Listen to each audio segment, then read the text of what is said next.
Il était une fois. C'est incroyable. Raconte. Encore une histoire. Et après, écoute. Sirmonde, la dame de Roussillon. Notre histoire se déroule au Moyen-Âge, au XIIe siècle, sur les flancs nord des monts du Luberon, dans le village de Roussillon. Sur le village et sa région régnait le seigneur Raymond d'Avignon, un homme terrible et tyrannique qui menait son royaume d'une main de fer. Grand chevalier, il affectionnait tout particulièrement la chasse et s'en allait des jours entiers poursuivre le gibier sur ses terres de Provence.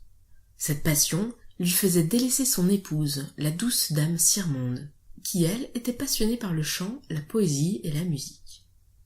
Un jour, arriva au château une troupe de troubadours, et parmi eux se trouvait Guillaume de Cabestan, jeune page et troubadour, fils du seigneur de Cabestan dans les Hautes-Alpes, envoyé à Roussillon faire son apprentissage de chevalier.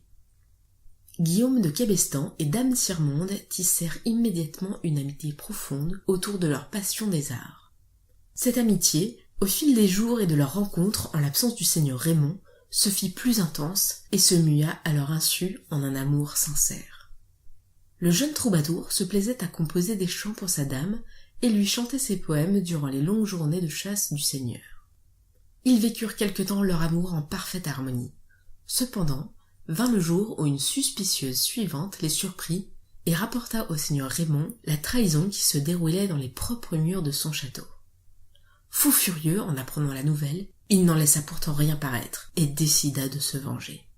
Il amena alors Guillaume de Cabestan à une partie de chasse.